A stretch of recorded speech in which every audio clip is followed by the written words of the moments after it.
Hey, Cardinals fans, welcome back to the Redbird Rundown. I'm Andy here with Matt, Jonathan, and Scott. And if you're enjoying the show, please share us on Spotify and Apple Podcasts. You can find all of our social media links in the episode description, and you can also watch us on YouTube.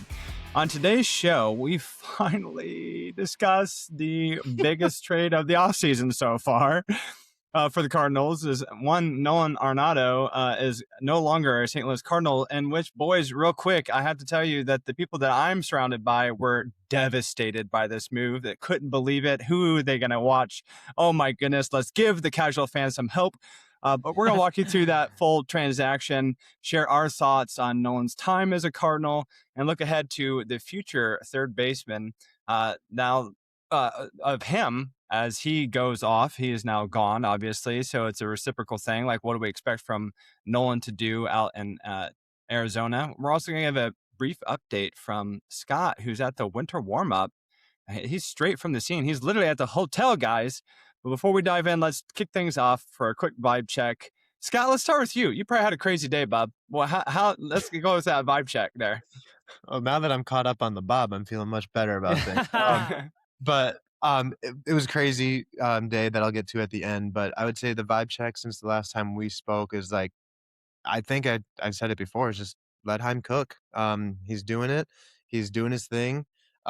He got the Arenado deal done. And I want to say that everyone's like, oh, doing what Mo couldn't. I mean, Mo did, but Arenado didn't let it happen. So I just want to put that out there. That's a great point. Want to say that out there. But like, Heim has promised promised something this offseason, and so far he's committed to that promise. Yes, he has. Matt, what is a vibe check from you?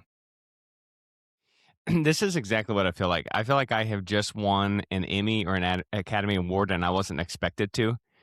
It's just like there are blinding lights in my eyes. What just happened? Oh my gosh, we're here. It really took place. And so I'm just stumbling up on the stage and I've forgotten my speech. It's still in my chair. And I'm honestly like every day that continued on was a day that I thought, oh boy, what are we going to do with him on the roster again? But they pulled it off. They did it. Congrats to the Arizona Diamondbacks.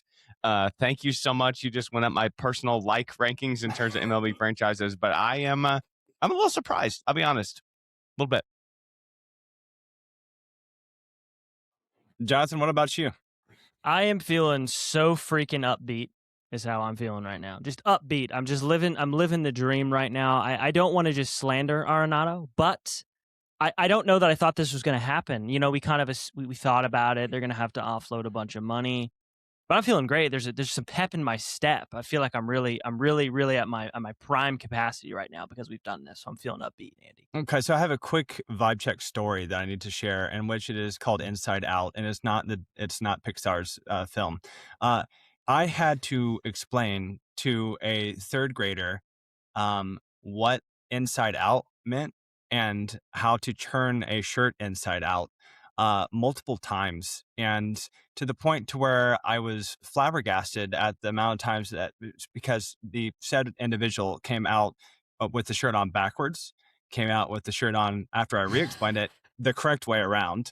Okay, nice. So then I was like, I'll just show a video of what Inside Out means, which if you YouTube that, there's a strange old man that I found is the first second hit on YouTube. Boys, it is wow. It's a strange video. Okay, so that's the vibe check. The Inside Out part of that happened to me this week at school, just FYI. And so the Inside Out part for the Cardinals is they, as I said at the top, the casual fan, gentlemen, have no idea what to do now that we have no Paul Goldschmidt from a couple of seasons ago and one Nolan Arenado. They're just like, well, we were hoping, the Cardinals would do well this season, but I guess not. And, I was like, I had to say, hey, guys, Nolan Arenado has been below average for the last 2 years. This is probably a good thing. So again, like Jonathan, I would say this is a mutual beneficial departure. I want to spin it as that from the top. I don't want to sit and dog on Nolan. He was hurt, right? So for some of the season, I don't want to just completely dog the man because he did a lot for Cardinals Nation. Clearly, the casual fan recognizes his name. So Now, as we get into that, as we move into this section of the pod, just the initial reaction, other than just surprised that we actually did it. One of the transaction details that I need you guys to help me with. Scott, Okay. let's see if you can help me out. Okay, so the Cardinals give up 32 million over 2 years. Yes, we can't really call this a salary dump because we just like shipped him off with 32 mil, right?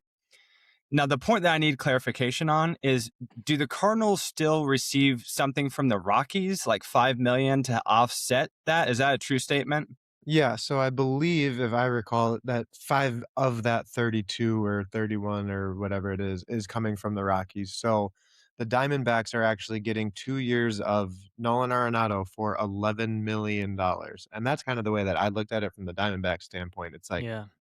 who wouldn't take that deal? And the Cardinals took a hit of like 26 million then, really, Mhm, in the end, right? Like, mhm. because of that 5 million. Okay. I just wanted to make sure that I had my head wrapped around the fact that, oh, wait, there's an extra 5 million floating around here. It gets confusing, to your point. It's like where you know those dollar bills you'll see with like markings of where they've been or whatever. All of his money has like Colorado. Now it has St. Louis. Now it has Arizona. It's one of those weird things. Right. So, Matt, let me get your just initial, other than surprised that we were able to do this. And I would agree with both you and Jonathan about I am surprised. I am like, sometimes I'll be honest, like, I'm like, what are we going to talk about? Am I going to talk about Jordan Walker again this week? Can't wait for that. But this time I was like, I had like a little bit of like, oh, yeah, that happened this week. So that was exciting for me. So, Matt, what was your initial reaction to this?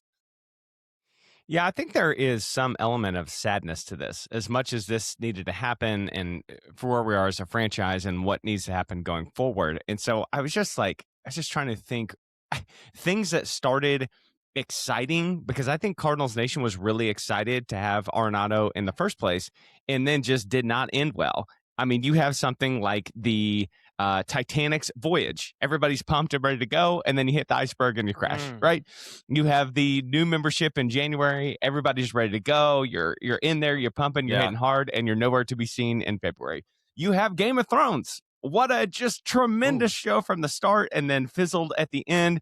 And then this one probably hurts more than anything else. You have Albert Pujols with the Angels, right? You're getting this Hall of Famer and through injuries and stuff like that. So it just didn't it didn't end the way we thought this was going to end. The Cardinals take these veterans, they continue with these veterans come back for season after season in the red jacket, and that just is not going to be the case with Nolan Arenado, and it's somewhat surprising, and there's an element of sadness in this to me.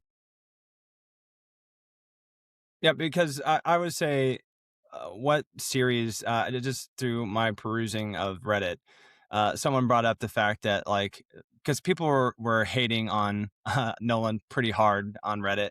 And there's a couple of people in his defense that, like, look, 2023, maybe a Phillies series. Does that ring any bells for any of the 22. hardcore 22 that, like, it could have gone so much different for that Cardinal team? What are we talking about there? Jonathan, help me. Yeah, well, Reddit is a known place for positivity and joy. Yes, So it is. if you want to go out there. No, and that was our lone playoff appearance with all of the heavy hitters. So Goldschmidt that was his MVP year. Arenado finished third, 30 home runs, 100 RBIs. We had, I think it was the wild card series. There was 2 games against the Phillies. They really didn't do much, both Goldschmidt and Arenado. That's famously where Helsley like forgot how to pitch. He had the sore or like the numbness in his hand, and that was our best shot, it turns out. So that's what people are recollecting as well. You know, we did all this and we only got to one playoff series and they really didn't even do anything. Scott, am I missing anything on that, man? Or is that basically what you think? No, I mean, Juan Yepes was the savior of that Juan series, Yepes. so that's kind of where that offense was at.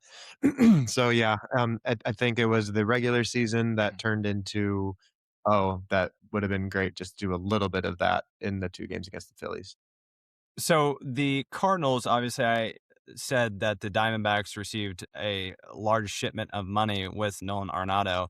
The Cardinals receiving back as one Jack Martinez, and also so can I get, first of all, just like snap grades from you guys around the horn? Jonathan, we'll work around and start with you. Can you just Sure. give me a grade of what you think personally? Who Uh-huh. cares what the rest of the world thinks? What would you grade the Cardinals and the Diamondbacks for this trade? Uh, I think I've said this before on the pod, but when you're like in kindergarten, first, second grade, you get like an S. It's Mm, better than an A. It's like satisfactory. It's like above this. Okay. mhm. That is what that grade is for the Cardinals. It's an S because it had to happen. It's sad that he's gone. I really do kind of feel like it's rough. His tenure was sort of rough there because there wasn't much of a playoff performance to be spoken of. But we had to get him out of the roster. We had to clear his path so that others could play, Gorman or Weatherholt or whoever it's going to be. So us, it's an S. Satisfactory, above the board. I loved it. We had to do it. For the Diamondbacks, Scott, you kind of alluded to this. You're getting, and maybe a Hall of Famer. We can talk about that maybe. For $11 million, who is going to play probably some solid defense and maybe sell some tickets. This is the only way you would want Arenado in his final 2 years is for $11 million. You would not want to be, footing that entire bill. So I'm going to give them, maybe a B, just because I feel like I have a bad taste in my mouth from he's not necessarily going to provide a bunch of leadership. We've talked about that. We've seen that. He's not going to provide much of a bat unless he has a resurgence. And that's not out of the question. Sure. It's not. We just have not seen it. So I'll give us an S and the Diamondbacks a B from that perspective. Scott, well, let's go over to you. What would you grade it? I think that sounds pretty accurate. Cardinals did what had to be done. Diamondbacks had an opening, and at that cost, when you're seeing what the other third basemen on the market are going at, why not bet on a revitalization from a change of scenery for Arenado? And Matt, Yeah, before I give you my grade, and I just be in the back of your head, be thinking about how many pluses I can attach to this A I'm getting ready to give. But I want to defend Arenado just for a second, right?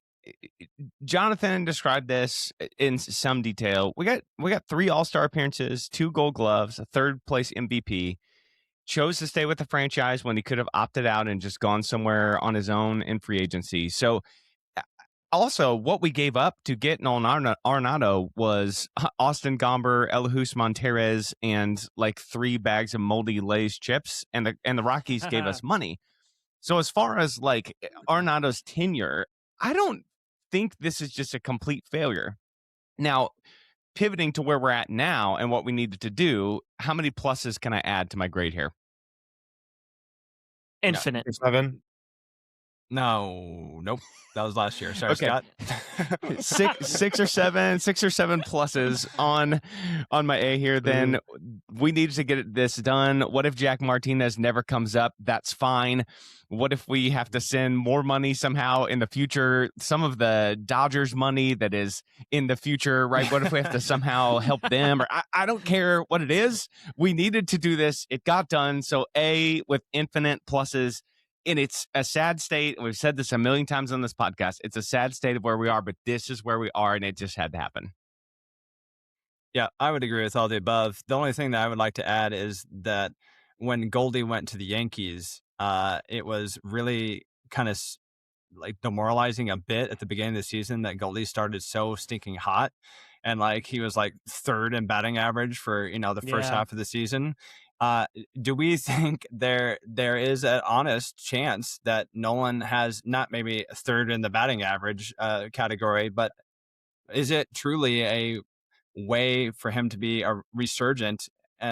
Just do you think that he felt so pressured? I know that opening day home run that he hit and he got that huge ovation meant a lot to him.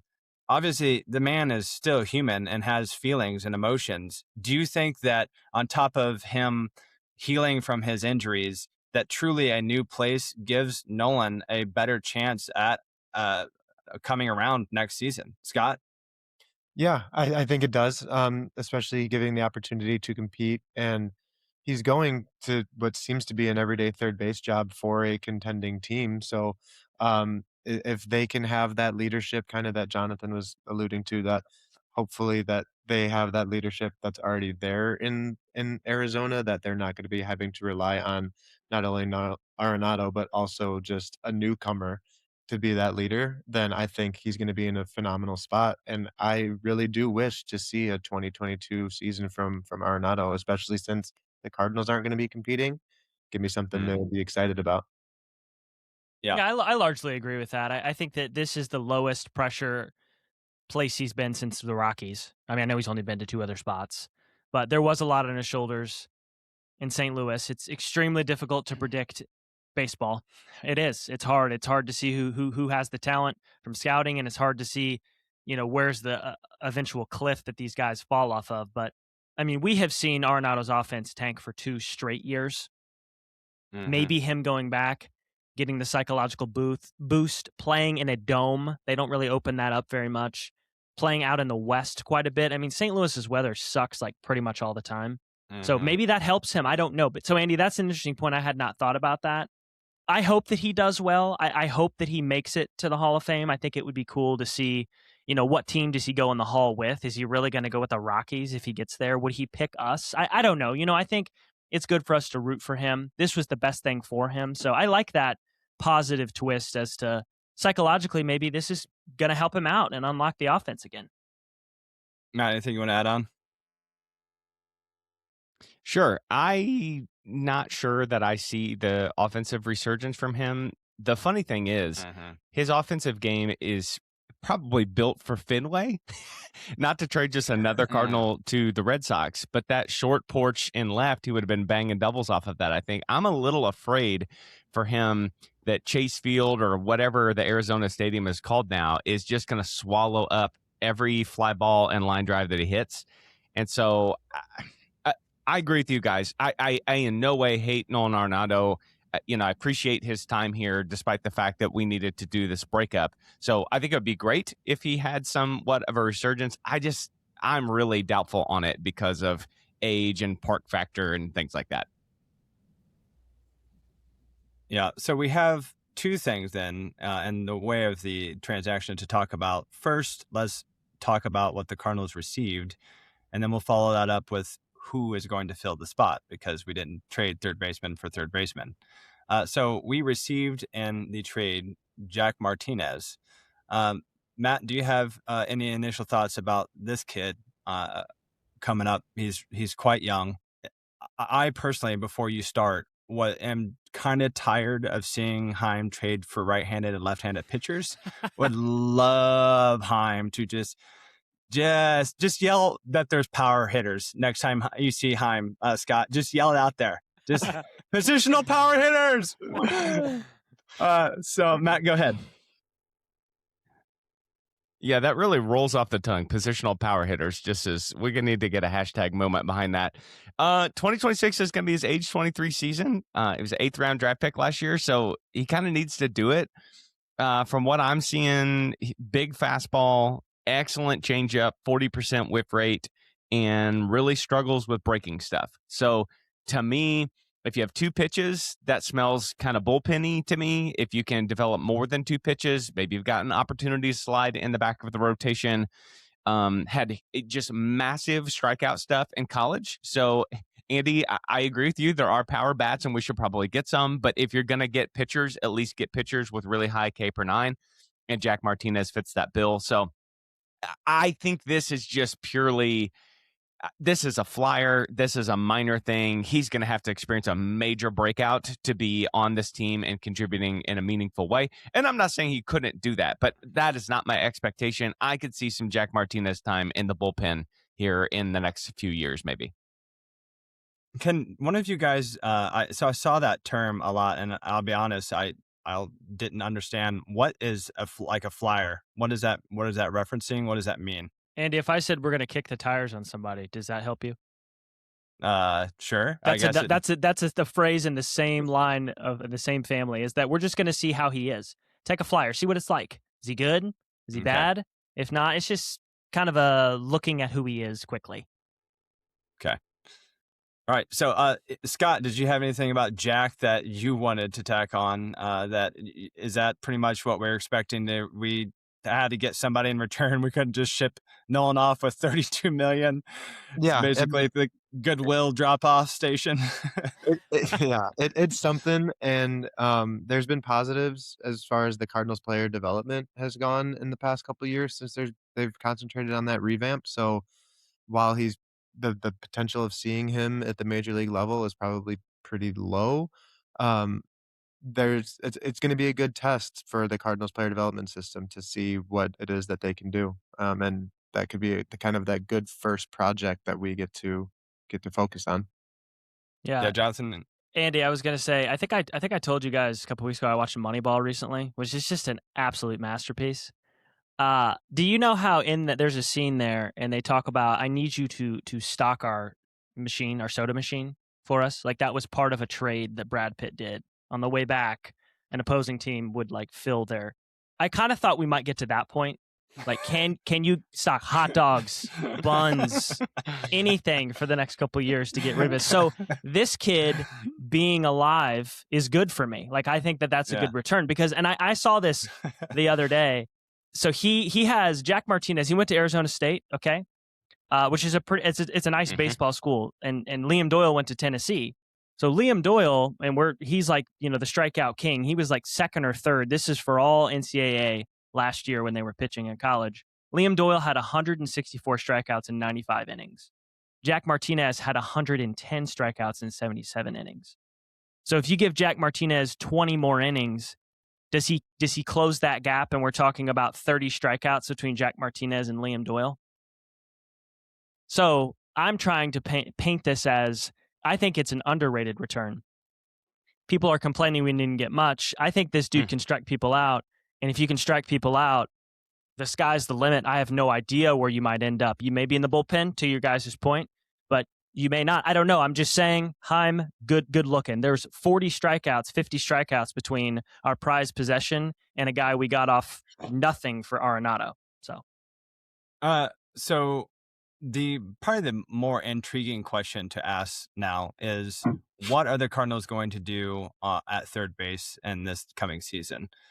So I think that how many times did we talk about the jam in the infield and how Nolan was kind of the reason why that was happening, amongst a few other things, but a large part was him. So Jonathan, how does this in your mind help free up that situation? Who do you have in the interior infield positions? I think the default answer is this gives Gorman a chance to prove something for X amount of time. I don't know how long that is.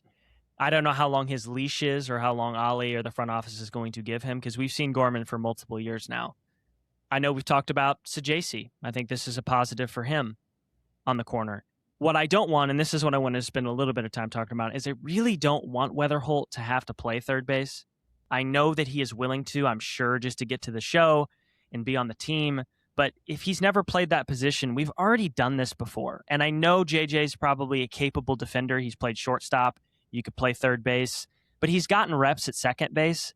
I don't want to mess with Weatherholt. I just want to keep him where he's comfortable. So if we need to move, if we have to keep Donovan and Donovan has to play third, who knows if that's going to happen. I'm just saying, I think it's probably Gorman gets a plus here on this. Sajasi, I don't want it to be Weatherholt because I want to keep our boy safe and comfortable at second base, what he's used to, and just go out there and hit. Does that make sense to you guys? Like, am I crazy there? No, I mean, that's kind of exactly where I put it in Cardinals on My Time, where you can find all other podcasts. Yeah. That's kind of what we talked about, is that it's between Weatherholt, Sajasi, and Gorman. I personally am kind of in your camp, Jonathan, that whether it's you prefer Gorman or that's where you think it's going to go. I prefer Gorman in this case. And actually, Heim talked about him a little bit. I didn't have the audio for that one, but he talked about, and so did Ali, how Gorman has had these 1,500 at bats, but when you look at those at bats, they haven't been consistent. So this does give that opportunity that, like, yeah, you see that number, so you think you know who he is, but it seems like from kind of current view of where the team's at with Donovan still on the team, that Gorman is going to be that first person to get the chance because the team understands that that runway that was supposed to happen last year didn't. That's a And last year term. Sorry, can't use runway. sorry, Ollie did make sure he said it first in his press conference. He said, I want to beat you guys to say that this year. Um, but yeah, I think Gorman's going to get that first look. It's going to be his more natural position, and Yeah. you're going to have that power from the corner infield. Matt, any differing thoughts? Any differing opinions? Well, I think this hinges on Brendan Donovan, doesn't it? Because if Brendan Donovan remains on the roster, then I like all of your plans and the way that you guys are referring to what the Cardinals may do here. I think that Gorman, I have serious doubts about Gorman, but I would love to be wrong about him. And I do think that he needs a fair and straight opportunity to actually win a job and stay with the franchise. But if Donovan's here, Donovan is going to play second base or third base and maybe a little bit of time in the outfield, probably second base. So if Donovan's gone, then I'm with you guys as far as that goes. I kind of wonder if they're going to do the service time manipulation on Weatherholt a little bit. And so we're going to get a run of like Sajaci and Gorman. We're going to see a lot of them at the beginning of the season. I think that that's entirely possible. And I don't hate that. I would love for Weatherholt to be up on day one because I think he's going to be one of the better hitters in our lineup just right away. But as far as that goes, Andy, to me, you said the key thing, which is the biggest log of our logjam has now been cleared. And so the whole roster now makes more sense and falls into better place. And I think that's incredibly important in a season where we've kind of talked about this before. We're trying to figure out what we have. Well, this season, you have got to perform or you are not a part of the core going forward. And so to get that logjam partially cleared out that's a huge thing, regardless of who plays. Yeah. Yeah, I personally want to see. I am done speaking about Jordan Walker and Nolan Gorman. So I personally would love to see Thomas Sajaci have an opportunity. I just would skip right over Nolan Gorman, but I do understand the fact of what you are saying, and in fact, what the most reasonable thing to do is what you guys are saying. You know me, I just like to shoot it from the hip. So I'm Redbird done. after dark, baby. Yeah. So speaking of some of those things, some of the guys that I don't want to speak about, Scott has some, he went to the winter warm-up, which Scott, just feel free to hop in whenever you want. Tell people what the casual folks, what on earth that is. What did you do with your day? And what do you have for us to react to? Yeah, absolutely. So Cardinals Winter Warm-Up is like their kind of end to the off season as they get ready to prepare for heading to spring training in the next month. So it's kind of like a one more rally to get everyone together in St. Louis while it's freezing. It's 4 degrees, I think, right now. But to get the fans together, but also get their opportunity to see the players, staff, coaches, and everything. Like it's a very intimate opportunity. So there's player Q&As with the fans, there's meet and greets, there's autograph sessions. They have kind of open forums over at Ballpark Village. So fans were lining up today at 8:30, and it opened at 9. I got there at 8:30 and it started at 9, and the line was already going down the ballpark. So if is there any talk about fans not being excited? I mean, I was freezing walking from the hotel to the front of the stadium, and these people were out there for another 30 minutes plus. I think there's going to be that excitement brewing in St. Louis still. Um, so Nice. as far as what I got to do, I got invited over by Carson from the Cardinals media relations team. He invited me to come down and get media credentialed to take part of this. And where the fans get that kind of one-on-one time, or I guess one-on group time, the media gets to actually meet with the players in the ballpark. So we got to go to the actual like interview media room, and the players would come in one by one or sometimes 2 at a time. And there was probably about 15 of us in there, maybe 20, that had 15 to 20 minutes of just whatever we wanted to talk about, question and answer.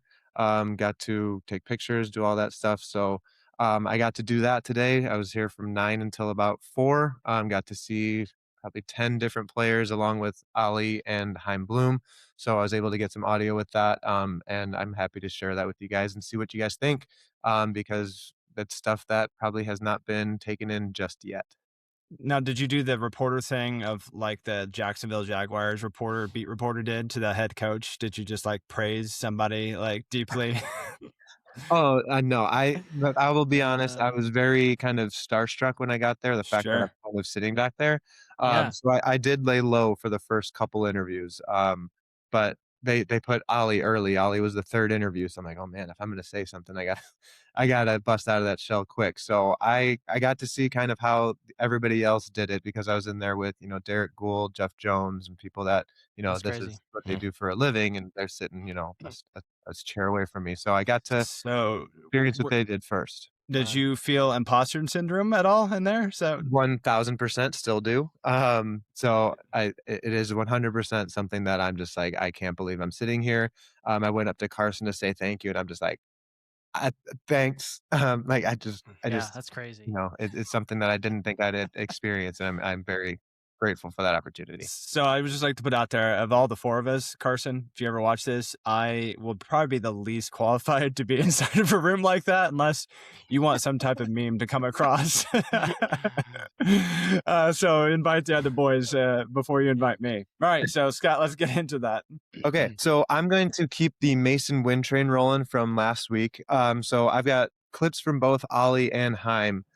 So I'll just play those back to back because it does a little bit of Mason's kind of rehab where he's at with that, but then also what the what's coming next for him. So I'm going to share both of those back to back so that we can just talk about them after. Right now, and what's his off-season look like? He said he's feeling better than he's felt in a very long time. As of a couple of days ago, we jumped on a call, and he's in a good spot, man. And this is a guy that's so hungry. That's what you want to hear. It's at the year, and you say, "I want to win a Gold Glove," and you do it. And then you stay hungry and say you want more. That's what you want out of your young core that you're wanting to kind of build around. So he's in a good spot right now, physically, like the knee, and like Vic. The ceiling is so high for both those guys offensively, in my opinion. I don't think we're close to seeing what they're capable of doing. But I do feel like because of the way they're going about it, they'll close that gap sooner than later. And that's what excites me when I said, look, that's what I wake up every morning thinking about. Like, those are the things, both those guys, I think could close that gap pretty quickly. And we're going to see some pretty productive years out of both. So you notice he also brought up Victor Scott unprompted. Yeah. He did that probably 3 or 4 times during his 30-minute session. But I'll let you talk about the Mason Wynn stuff first. But I thought that was very interesting that it was 3 or 4 times that Victor Scott and Ollie's excitement for him came up. So what do we think about Mason Wynn? Yeah, it sounds like the Cardinals kitchen crew needs to get going because he got some hungry Cardinals. I kept hearing he was hungry over and over and over, which I think that is a funny term that we say things like that, like they're hungry for more. It's like, we can't get the guy some food. No. I think that's great. I mean, obviously you want to hear that stuff from Ollie. I think the telltale here is what you're saying about Vic. Mason has proved it on defense. We've talked about his offense. Let's see what we can do on his offense, but it is there. He's already produced a 4-WAR season, so we know he can do it and only be better. Not to pivot to Vic, but he's right. The sky is the limit with Vic. If he learns how to get on base and hit the ball even a little bit better, you're going to see 4 or 5 WAR out of him, and that is just something that we have not talked about that could just revolutionize our team. Before I get into Matt, I'm going to share what Heim said so that he can kind of touch on both of those about Wynn here. Then for Mason, we've seen it. You guys got to see him obviously a little bit at this level before I got here, but then I've been here just watching him over the course of these couple seasons have some of those growing pains and also have a ton of success out on the field and really coming into his own. And he's one of those guys that I think as we do make this transition to a younger roster, it isn't just about performance on the field. It's about a chance to kind of establish himself in a different way and continue to grow in his career in that regard. And I think that's a really exciting opportunity to see what he does with that. We know this guy competes and we know that he's an incredibly dynamic player, but now the environment's a little bit different. And so there's a chance for him to take steps forward in other ways that I'm really excited to see what he does with that. So it seems like Heim is kind of putting a little bit of a leadership role onto Mason as well because he's been here. Matt, what do you think about Heim and Ollie's takes? Yeah, I was really struck by the fact that this is going to be a growth season for Mason Wynn, whether he wants it or not. he is leaving behind the rookie year, second year young guy kind of thing. And they are going to push him into the spotlight of this team. And so I think personally, with the way that Mason Wynn carries himself and the confidence I think he has as a human being, I don't think now whether or not he performs, I think there's a lot of factors that go into that. But I don't get the sense that he's going to be incapable of meeting these expectations because of lack of confidence. I think he can slide into that role. I think he can be a team leader, a la the fact that Arenado was not. I think it's very interesting that they're putting him in that spot, and that's the expectations on him now. It's not just nice. If it happens, he kind of has to do that. Well, especially Matt, because the average age of the St. Louis Cardinals roster, like a third-year guy, is starting to turn into like the seasoned vet because of where the roster is in terms of that.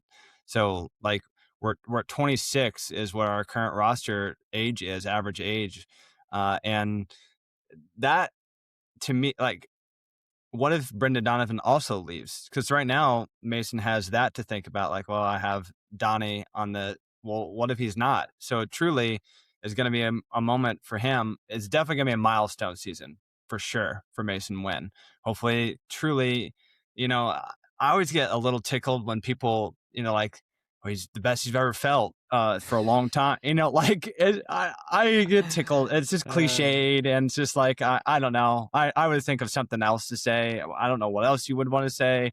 Maybe there's worse things to hear, like, oh gosh, yeah, like, docs. I'm not sure this knee's coming back ever. Right. I mean, obviously, what else are you gonna say?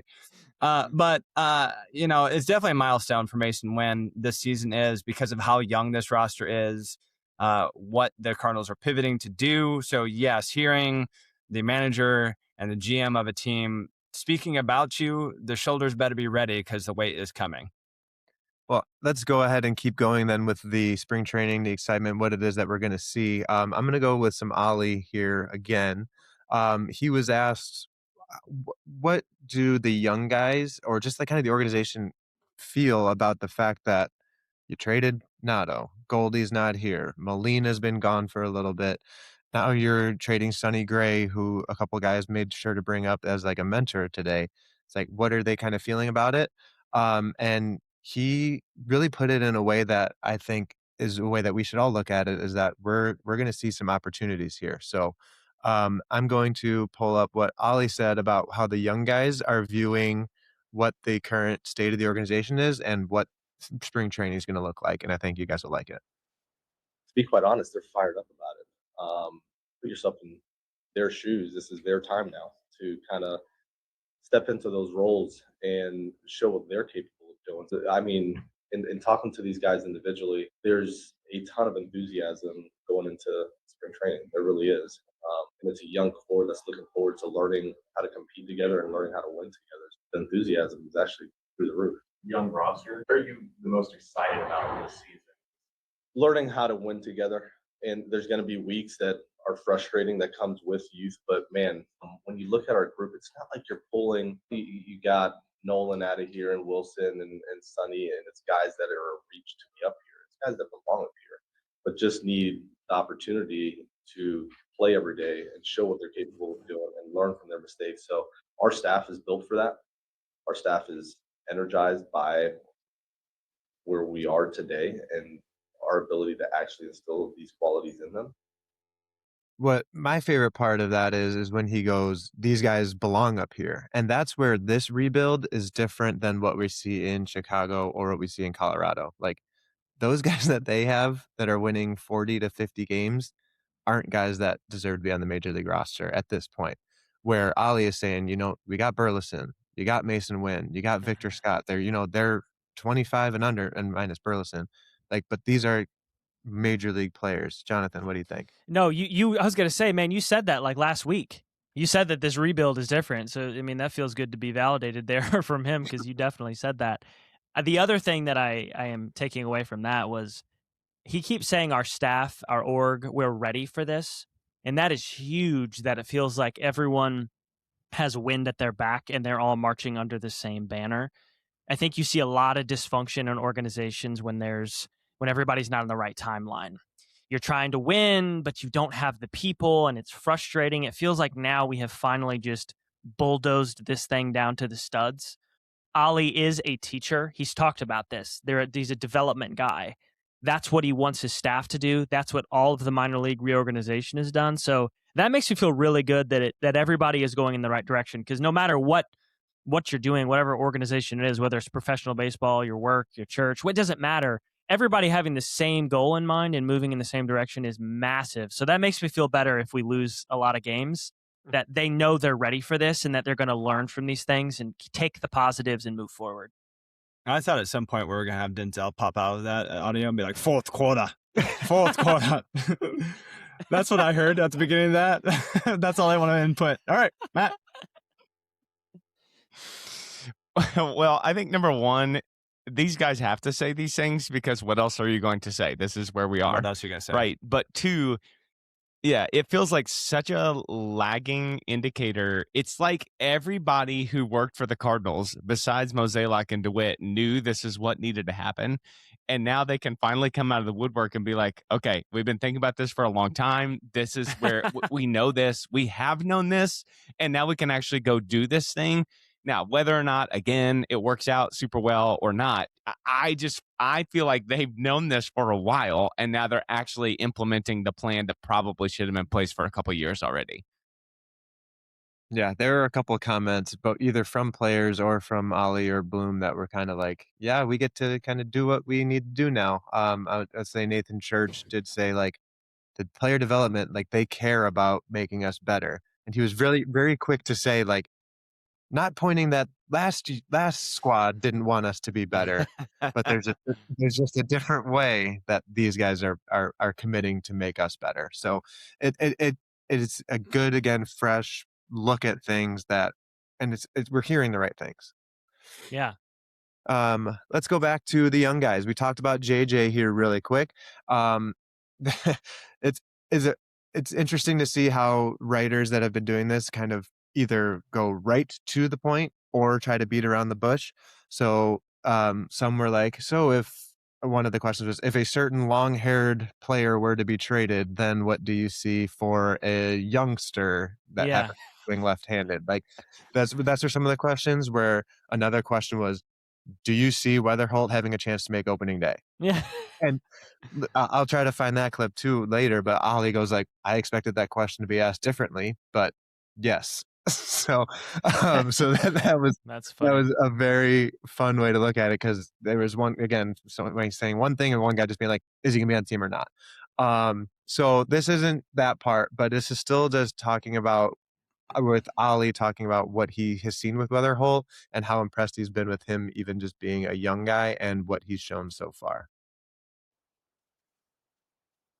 Have you been able to use your all season to learn anything about JJ Weatherholt defensively, like where Patrick Wright did, where Ben Light did, things like that? Yeah, and there is versatility there.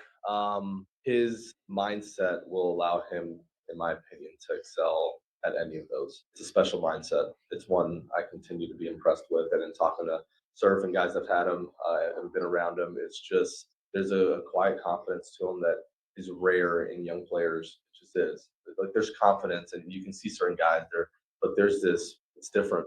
And it's, in my opinion, is pretty special. I'm looking forward to seeing it on a daily basis. We saw some of it in spring, and the way he carried himself, and we talked what that looked like. But the way he carried himself in that spring, to be your first year out there and be around the big league guys and big league staff, showed a lot about what he's all about. I'm looking forward to that one. All right, confidence around Weatherholt. What do we think? I'm glad he said it. I just wish we had a world where he came out and he was like, I hate the guy. I wish Chaim would trade him. I think he's garbage. I mean, that's what you expect to hear from the best talent that we have, right? I mean, I would have not expected anything less for him to say that, because Matt said this many times. I think he's going to be on the team and be the best hitter. Like, I think it's going to happen pretty quick. He feels like he has this talent ready to go. What do you guys think that it's like as a head coach to like have to go up there and glaze a guy on like in front of the media, but like also have critical conversations like any manager has to do? You know what I mean? Like you can't give it a full open door of what those relationships are Yeah. like to the media. You can't put that out in public.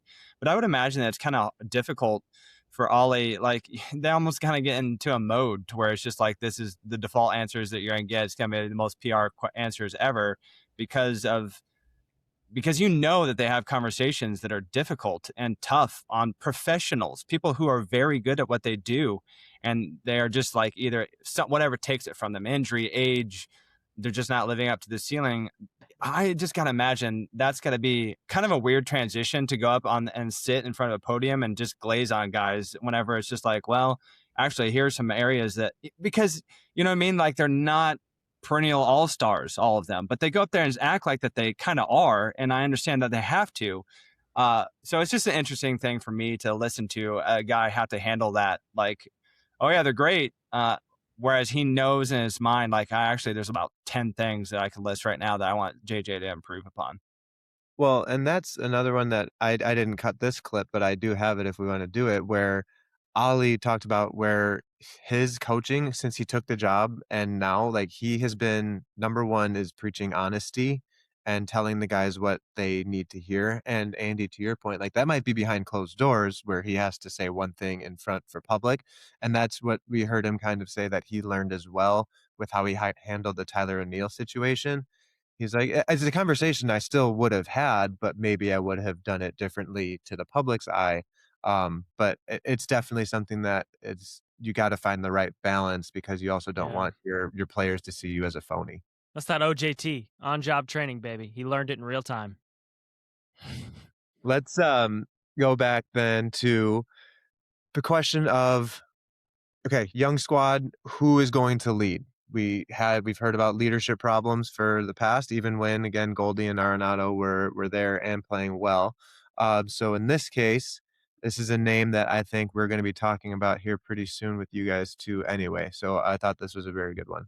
We saw some things in Alec last year that were awesome. He's continuing to hone in the strike zone in order for him to truly display his skill set, and when he does it, it's at a high level. So last year was a really good year for him. From a leadership standpoint, he does it differently and it's super effective. His personality is one where he doesn't have to always be the one talking, doesn't have to be the loudest in the room, but he does it in a way where guys listen to him because of the way he goes about his business and how prepared he is and how he goes about his work. So there's credibility when he speaks. So it's different than you would expect from some other guys, but he can hold a room really, really well. So he's one of those guys that we'll look to for that. And then at first base, I'll start with Matt on this one. He goes to talk about how first base is where he wants him actually, and that he prefers him to be out of the outfield. But we've heard before Burleson, and then Brant Brown was very complimentary of him, saying, "Yeah, Burleson challenges me, and I challenge Burleson." So he seems to have that type of like that grinder mentality to get the best out of somebody. So Matt, how do you see him potentially being that leadership, or is Burleson a surprise pick for that role? It was a bit of a surprise, but I have a just a special announcement for everyone. This is breaking news just coming over the wire. The Cardinals are going to be able to close down their Department of Veterans Affairs, where we've got to literally change our 26-man roster to fit in people like Brandon Crawford and Matt Carpenter, who are not ever going to play. Never.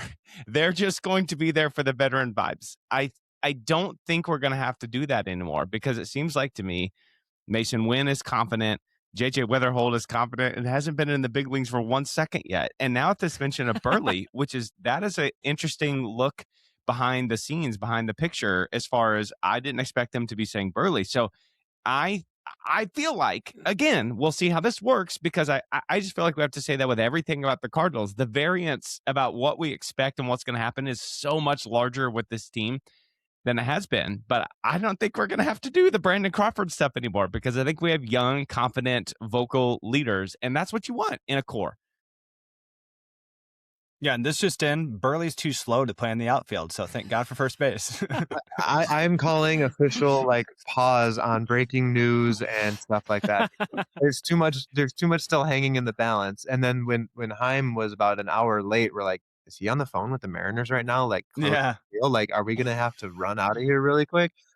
So I'm calling an official halt as a co-host of the show on all breaking news announcements until something happens. So what you're saying, Scott, is there's no more runway for breaking news? And moving on to Heim Bloom. So I thought Heim what we've seen is he's an awesome speaker. He speaks fluid. He doesn't just give quick answers. I think every question he answered was met with a 1.5 to 3 minute response, even if it was something super simple. So the first thing that I want to do is look at where going back to, again, what are the Cardinals doing this year and why have they not signed a right-handed bat? Why have they not invested in a veteran or things like that? And part of what Heim was saying is they just need to understand, again, where the team is going to go in the future, and whatever moves they make now, like, have to also make sense for that. So this is where Heim talks about everybody also being on the same path or the same page with the short versus long-term view. What are the ways you're going to look at the youth? Yeah, look, there is on some level even understanding, and I've tried to be very clear about this, that we are not, prioritizing short-term success over what needs to happen in the long term. Even with that, I think, my mindset is such that you're never going to stop trying to win, and there is some way by which you will always assess where you are by the standings. So that's not going to change. It just also is the case that we can't let that distract us from where we need to go. And, with respect to that bigger goal, regardless of the standings, regardless of what the win total is, you want to see that core continue to take shape, continue to progress. So that question was from Derek Gould, who had asked, like, okay, we're not going to win. We keep saying that, but the goal is to still win. So how are you going to measure success? And that's what Heim said, that it's maybe right now it's not going to be win totals, but at the end of the day, like, we're still going to be evaluated by win totals. But we understand what it is that we need to do. Jonathan, what do you think about that? Yeah, I think he's kind of shadow saying that if we see 500 at bats from Gorman this year and he's bad, he's gone. Like that is a win. Like you see now truly there's no holds back here. You know what you're going to get. If we win 71 games, awesome. If we win 51 games, awesome.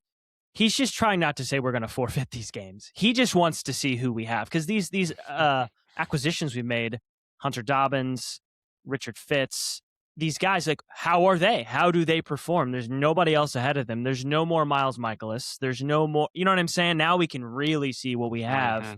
That's where I think the win is. And I wouldn't it be great if he just straight said that, But I think that's what he means, right? Good. Okay. Then I'll go to Heim again. So he's talking about the staff here, and then like working with Cardinal Nation, still having expectations to putting a palatable product on the field, which it seems like he's attempting to do and has been doing. I mean, he signed Dustin May, which is something that maybe in the past we wouldn't be seeing in a rebuild. So he kind of balances expectations for Cardinals Nation for like a fan base that expects greatness, but again, also understands how this rebuild period is going to be viewed and how they have to be ready to handle and shoulder the load, and that them being management. Something I try to hold myself accountable to, and I know you guys will hold me accountable to it. I think it's really important, especially in a town like this with our fans who are locked in and don't miss a thing. They see this stuff, and so you better be open with them. And then also in the organization, because the more clarity you can give people around you, the better they're able to take the mission and run with it on their own. And you need your people to do that. This is not something that I or any one person does alone. This is something we have to do as a staff. And you need to be able to give people the target and be very clear about the target and clear about how you expect people to do their jobs, and let them do them in their own way and trust them to do them. And, that balance, I think, comes with leadership in any seat.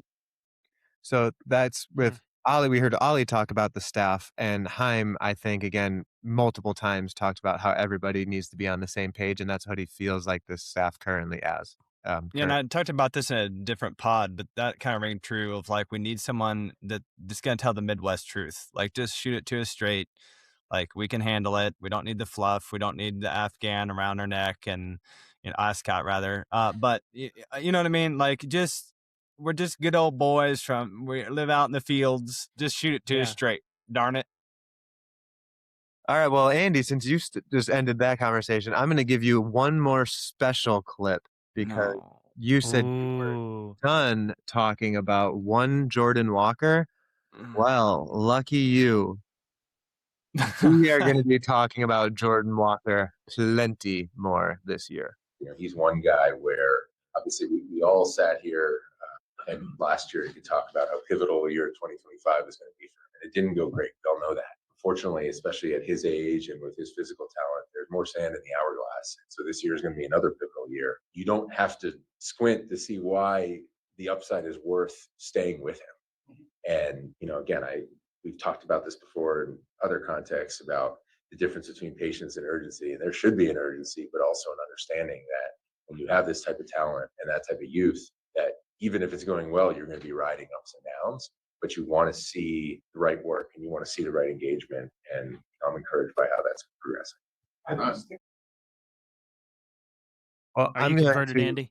Because there's no one else in the outfield that we have in the minor leagues. Well, that's the end of that quote, actually. I was going to warn you, Andy, to say, watch what you say next, because I'm 6'5", 220, and I stood next to Jordan Walker, and I am a shrimp compared to him. He is planning to shred this season and slim down to 260 pounds to make him feel stronger and more athletic. So, Andy, do you want to take that warning and realize that we are going to see Jordan Walker at Busch Stadium and not at Memphis? I mean, that's fine. Yeah, unfortunately we are. I know that is the inevitability, but I still don't like it. And that what he was actually trying to say is we don't have anybody else in the minor leagues. So Jordan, get up there and strike on those sliders, baby. It's okay. I'll just throw a slider and he won't be able to hit me. That'd be fine. Well, all right. I just wanted to give you one more last look at that. I'm going to just do really, really quick, because I know we've been going for a little bit, just some notes, because I did get to see some guys that, whether it's new guys or guys that you just don't get to talk to. And so I just want to touch on a couple of guys. Blaze Jordan, super fun. He's a huge Albert Pujols fan, said that he was his favorite player growing up, and he was at the Pujols 3 home run World Series game.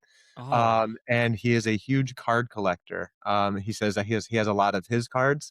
He just got a Mickey Mantle card last week, but he was followed up and said, Blaze, do you keep all your one of one, card variations? And he's like, no, those are for the hobbyists. I have a few, but I want to keep that for the hobby. So that was fun. That's cool. So no one asked him about Pokemon cards? Like, bro, which Pokemon cards you got?